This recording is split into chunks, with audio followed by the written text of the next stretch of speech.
সুবহানাল্লাহ।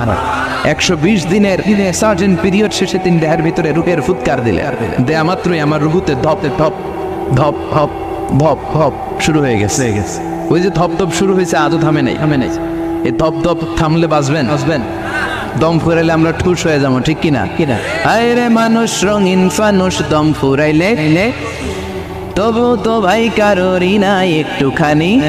আয় রে মানুষ রঙিন ফানুষ, রঙিন ফানুষ, আয় রে মানুষ। সুবহানাল্লাহ বলেন।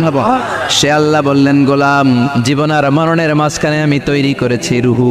পৃথিবীর বিজ্ঞানীরা সব বানাতে পারে, কম্পিউটার বানাতে পারে, প্লেন বানাতে পারে, হেলিকপ্টার বানাতে পারে, রকেট বানাতে পারে, কিন্তু গোটা বিশ্বের সব বিজ্ঞানীরা মিলে কি রুহু বানাতে পারে নাকি?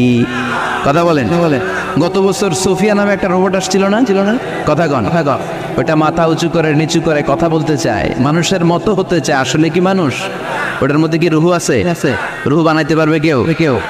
এই রুহু নিয়ে যে কত গবেষণা, মুমূর্ষ রোগীদের উপর গবেষণা চালিয়েছে অনেক। বুলেট প্রুফ গ্লাসের ভিতরে মুমূর্ষ রোগীকে রেখে তারা চেক করতে চেয়েছে আমেরিকান বিজ্ঞানীরা যে রুহু কোন দিক দিয়ে বেরোয়।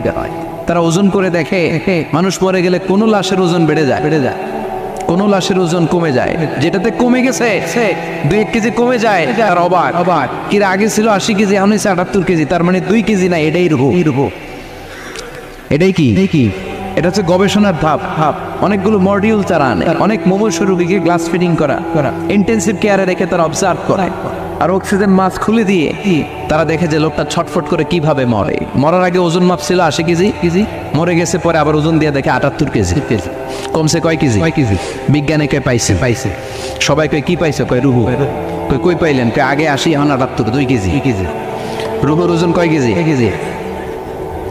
তো বিজ্ঞানীদের সিস্টেম হচ্ছে যে কোনো একটা বিষয়ের উপর গবেষণা চালালে তার পূর্ণাঙ্গ ডিসিশনে পৌঁছতে পারে না। They couldn't jump to the final